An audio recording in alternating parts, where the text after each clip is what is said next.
Nurit Peled-Elhanan is a professor of language and education at the Hebrew University of Jerusalem. Following the death of her 13-year-old daughter in a suicide bombing in 1997, she became an outspoken critic of the Israeli occupation. Peled-Elhanan's book, due out in November 2011, is entitled Palestine in Israeli Schoolbooks: Ideology and Propaganda in Education. She argues that the textbooks used in the Israeli school system marginalize Palestinians and are designed to prepare Israeli children for military service. She analyzed Israeli textbooks, studying their use of images, maps, layouts, and language in the subjects of history, geography, and civic studies. Alternate Focus spoke with Nurit Peled-Elhanan about her research. We first asked how she became interested in studying Israeli textbooks. When I started, I saw that the question of the representation of Palestinians seems quite important to study. How are Palestinians represented in Israeli textbooks? And I think the overarching question was, how come Israeli boys and girls who are educated on supposedly very enlightened humanistic values end up being such horrible monsters in the army? And I thought that some of the answer can be found in textbooks, because textbooks are books that students must read for the examination, whether they like it or not. So, and I don't think there are many students that are interested in getting information about history and things like that from other sources. This is not in their interest. So the only thing they know is what they find in textbooks, what they are taught in class. So I thought it would be very interesting to see how Palestinians are represented, and because Israeli students are drafted to the army right after high school. A month after high school, a year after, but right after high school. So they go with this knowledge into the army. And since they never or hardly ever meet Palestinians face to face or speak to them, although they may live 50 to 100 meters from them, this is what they know. I read a lot about the way the third world is represented in other textbooks in the world, in Europe or here, like Indians, First Nations, etc., etc. And I came across the strategies of racist discourse, and what caught my eye was that all these categories really apply to Israeli textbooks. First of all, not to represent them at all. For example, visually, Palestinians are not represented at all in Israeli textbooks. Now, Israeli textbooks are trade books. It's a private industry, so you have a lot of them. They have to be authorized by the ministry, but they are not issued by the ministry. So you have a lot and lots of books. So in all these books, tens of books that I looked at, you cannot find one photograph of a human being who is a Palestinian. And if you think that we have 20% of Israeli citizens are Palestinians, not to speak about the Palestinians in the territories, in the occupied territories, who are about 5 million, it's a bit odd. You never see a Palestinian doctor or teacher or child. And the only way they are represented are as the problems and threats Israel considers them to be. For example, as terrorists, so you see face-covered figures, or as primitive farmers. You see farmers behind the primitive plow with oxen, or in racist cartoons that really look like Alibaba sort of cartoons that were painted and drawn by European artists in the 18th or 19th century, which don't represent anybody who really lives in Israel, but wherever they speak about the citizens of the state, of the Arab, what they call the Arab citizens, this is what you see, these images. So they're either refugees, primitive farmers, terrorists, or absent. For example, you can see, I don't know, in a chapter called The Refugee Problem, they show you an over-flooded street in a poor neighborhood with no people, and they tell you this is the Palestinian problem. Or you can see an aerial photograph of some shanty town and they tell you this is a Palestinian refugee camp. But you never see people, you never see human beings. So this is one thing, not to show them at all. The other thing is to show them or to speak about them as problems. They usually speak about the Palestinian problem, which is quite shuddering, you know, in a Jewish state, when you remember that the Jews were labeled the Jewish problem about 60 years ago. So it's always in a group, it's always as a collective, and it's always as a problem, threat, and even poisonous problem.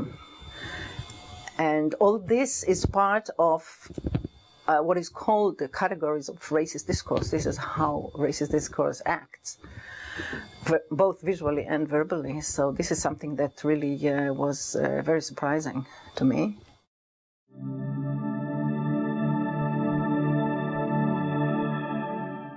Then I wanted to see, for example, in maps.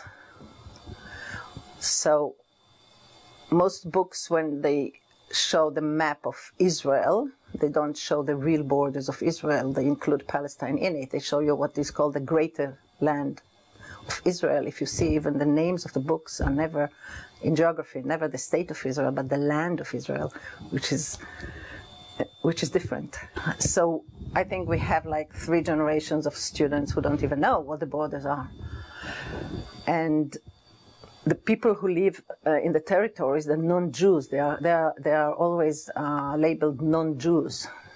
So this is another racist way to label people as not us, not what they are, but what they are not. And these non-Jews who live in the territories are either presented as foreign labor, that's coming into Israel to work, so like from Thailand or China, not people who really live in the place where they live, or they're not represented at all. Some maps tell you, for example, there are population maps in geography textbooks where the whole, what you should call Palestine, is a blank spot, no color, nothing, and they tell you, for this area we have no data. So in a population map, if you have no data, it means there are no people there. And if it's colorless, it means that it is not inhabited. It's waiting to be inhabited, right? Or a map of employment. So you see the Israeli factories and plants in the occupied territories, in the colonies, but you don't see one Palestinian city or one Palestinian factory or one Palestinian institute or whatever, university. All these things are absent. I must say that I studied very profoundly, very deeply, 16 books, all published after the Oslo Agreement. I wanted to see if there was some change. And there was some change in the 90s, but today it's going backwards and backwards and backwards. And the most recent history school books are really, you can say, military manifests. You have no data, you have no maps, you have no numbers, no statistics, just an overall declaration of, look how we killed more of them and they killed less of us, or something like that, you know. And color, for example, is very, very, very important. Whenever they show Palestinian villages or Israeli Arab villages, you see them in natural colors, which is olive green, dirt, yellow, you know. And these colors are the colors that rouse fear and alienation in Israelis, the natural colors of the country. Whenever they show Jewish settlements, they show them like Swiss villages, you know, saturated green and flowers, even it's in the Negev, in the desert. And there's a lot of literature about that in geography, what you do with colors, how you gain sympathy or antipathy towards the picture and what is represented in the picture. And it is very clear that in Israel, the natural colors of the country convey primitivism and non-progress. And the European Western colors brought by the Jews artificially are what you may label progress, you know.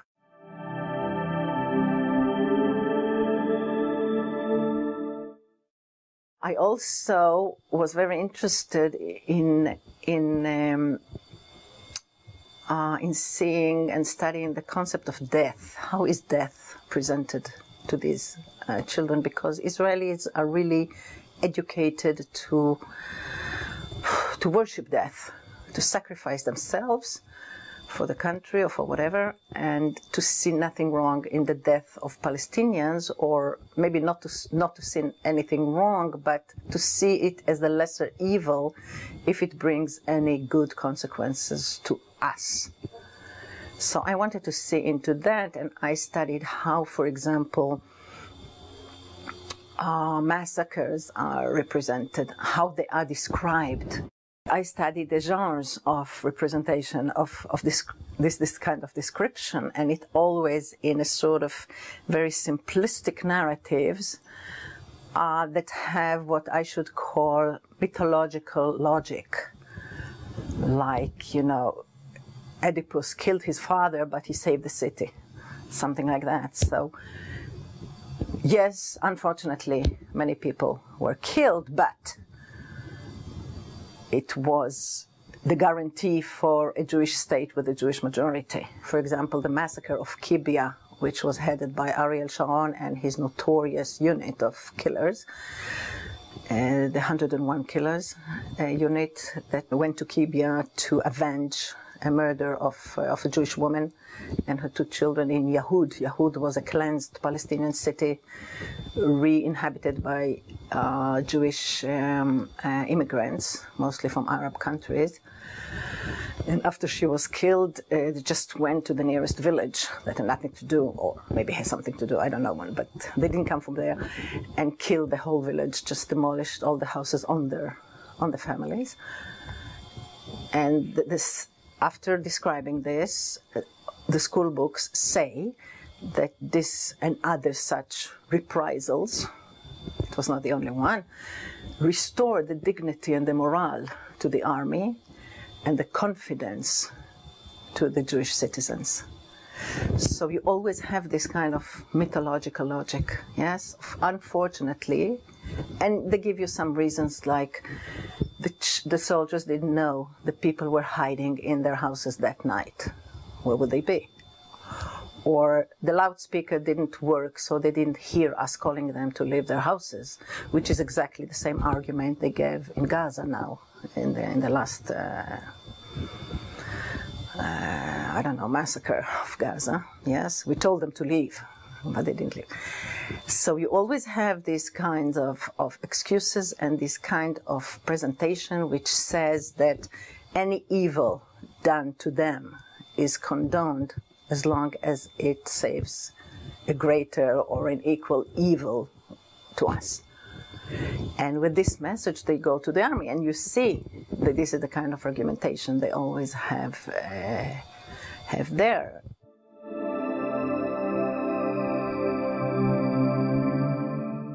How is the history dealt in current school book? Well, it's a just war.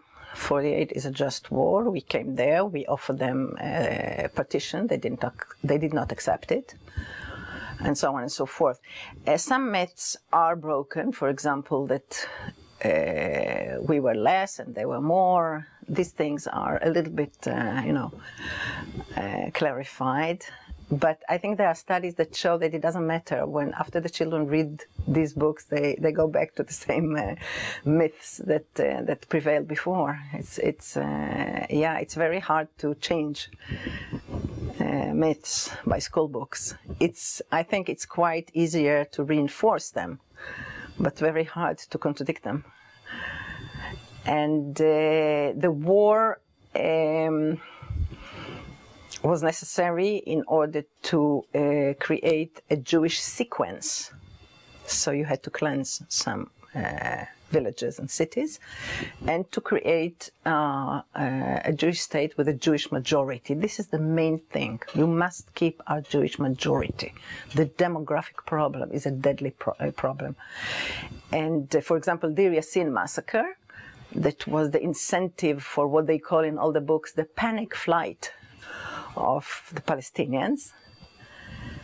really enabled us to create a Jewish state with a Jewish majority. That's why it was, positive. So the war is a war of victories. And it was necessary, again, for a Jewish sequence and a Jewish state with a Jewish majority. And then those who stayed, they always say that they were allowed to stay. We don't know. Some books that are more dogmatic and more right-wing, they say, we don't know why they moved. They just left. We told them they can stay, and so on and so forth. And then those who stayed received their rights, and so on and so forth. They don't tell you about land confiscation, unequal rights, or the fact that since 1948 not even one house was allowed to be built by Palestinians, not to mention a village or a city. But they do tell you in geography books that they build without a license because they don't want to pay, that they are clannish, and that they are unwilling to give any land for the public good, unlike the Jews.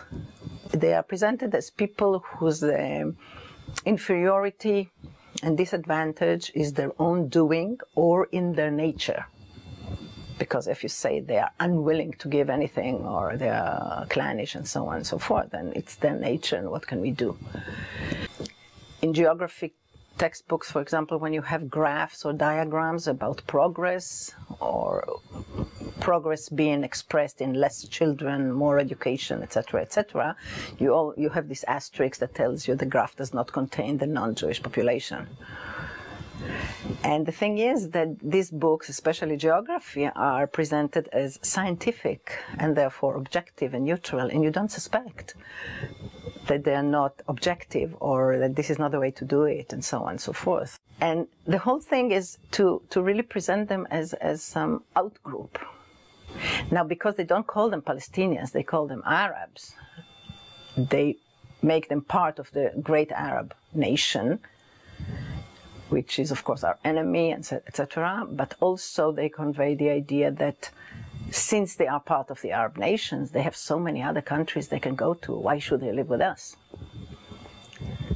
They always say Palestinians when it has to do with terror, but not with the people, you see? So they don't show them as people like us, and they don't show them as belonging to the place. And we are very generous that we put up with them, something like that.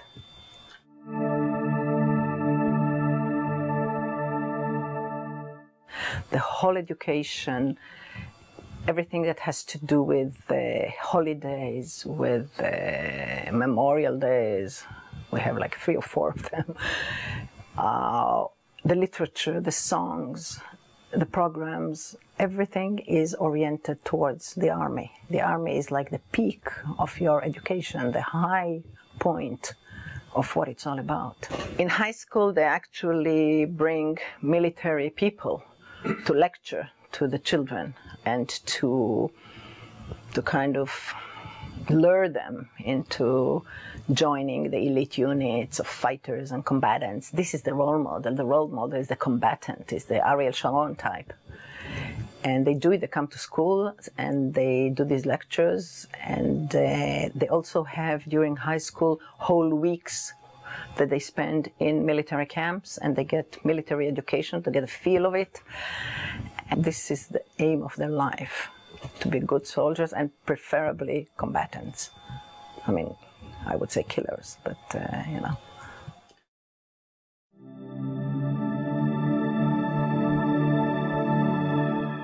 There was this book now that was published, and according to the curriculum, they had to give 2 points of view of some things. So regarding the refugee problem, they gave 2 points of view. And usually you see 2 points of view, so structurally this is what you see, but when you go into it, you see that they gave this Jewish historian against this Jewish historian, but they write on top Arab point of view or Palestinian point of view. Now this book really brought a Palestinian point of view of Walid Khalidi, and it was completely deauthorized, immediately collected off the shelves, ground, And the condition to get it back in a newer version was to put in the Arab point of view an Israeli historian. Anybody can write a book. Most books are not written by professional historians. Some are, like Eyal Naveh or Eli Bar-Navi, these people. But some are written by teachers or people who just want to, history teachers, geography teachers, and so on and so forth. Now, they can write a book and then they have to put it up to authorization. And you have committees. You have 4 to 7 committees sometimes to approve the book. For example, I used to get books to approve of literacy. So they give me a form, and I have to fill up the form and say, do I recommend it or not recommend it, or do I recommend to grind it, something like that. But there are certain things that they have to comply with. For example, Zionism, and one book that was deauthorized. Every time a labor ministry is replaced by a right-wing ministry, they grind some books. One, at least. And one that was ground was by Dan Yacobi, who is a history teacher. And they said that he does not emphasize enough Zionism as the redemption of the Jewish people. But I saw other things that he does that I think made his verdict. First of all, he calls the conflict the Zionist-Palestinian conflict and not the Jewish-Arab conflict as the others. He puts some Palestinian names on places. For example, he said the village of En Hod that turned into the Jewish village of Ein Hod. You don't find it in other books. And he's the only one who put a map of the route of escape of Palestinian refugees. So I think these are the reasons it was deauthorized, taken off the shelves, ground. I think they put it in machines and they grind it. I don't know, because I asked for the ground book, the second one, and in the publishing house, and they said it's no more. We don't have even one copy. I think they're lying, but never mind. But then I found out that one of the writers was a student of mine, so I got the PDF and I could see the changes that were made. But yeah, they grind it. And the stores are not allowed to sell it anymore. One newspaper, Jerusalem local newspaper, said, the famous phrase where you burn books, you'll end up burning people, and showing the Kristallite, Nazi Kristallite, and so on and so forth. It's very, very dangerous. And I must say that I have students, from all parts of society. But I had one student who was a settler, and very Orthodox Jew, and very right-wing, and she came to me with this item, and she said, "This is horrible. We have reached a horrible point if we grind books." You see, it's horrible, really. It's everybody thinks that, even people who don't agree with the book. As far as I know, they have ground 2 books. One which is called The World of Change by Dan Yacobi, 2001. And one that is called Building a Nation in the Middle East, that was published by the Shazar Institute for Jewish Studies. It was ground 2009 in July and was republished in a new version September. So they didn't lose the academic year. You see, they wanted to sell it to high schools. This was the main thing. So they complied very quickly. Very quickly. And I know personally some of the writers of the books, and sometimes I challenge them and I say, how could you write that? And he said, because I had to be authorized. Because I had to be authorized. How can you write that the Kibbutz massacre restored the confidence of the citizens? So this is what you have to do.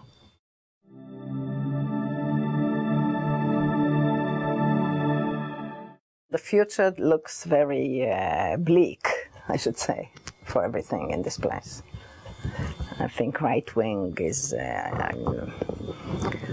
the state is approaching fascism in a speed that you wouldn't believe it. I mean, I think only this year we had 16 racist laws and so on and so forth. People don't see anything wrong with it. And this is the main thing. And I don't see any progress. Anything that I would consider progress. Really, I don't. Maybe if we have a revolution now, you know, there is a sort of revolution in Israel, very polite, very well done, but there is. Maybe we'll have, but I teach that. I think, you know, in Israel there's a lot of academic freedom that even here you don't have, because here a lecturer can be fired for saying the things that I say about Israel, and there I can teach it. And students who are teachers, when they see that, they cannot ignore it anymore. You see, and I see from the term papers how they really see the things. And I believe that change comes from below, you know, because every teacher has at least, 4 classes of 40 people? That's a lot. So I believe in that kind of revolution. Politically, things are very bad and very frightening. Very frightening. Not only for Palestinians, this is for Israelis too. And also, you know, in these books, what I didn't talk about, because this is not the book that I'm going to publish now, but this sort of racist representation does not stop with the Palestinians. The way they represent Jews from Arab countries, the way they represent the Ethiopians, all kinds of groups that came after, is quite the same, except for the threat, you know, security threat, but they're not there. So you have a lot to talk about racism or racist discourse in Israel before, and I think people don't realize they live in such a racist discourse. They don't realize it, they don't know it, they don't know that there's anything wrong with asking somebody, are you Jewish or not? And if you're a Jew, are you an Arab Jew or Occidental Jew? And this is small talk. And so the atmosphere and the discourse and the tension, it all has to do with racism, increasing racism, not only towards Arabs, but of course mainly towards Arabs. For example, in the college where I teach, they used to put a Christmas tree every year for the Arab students who are Christians. It's gone. For the last 2 or 3 years, I didn't see it. You see? Things like that. You suddenly realize. Yeah, it's very frightening. I think it's frightening what's happening there.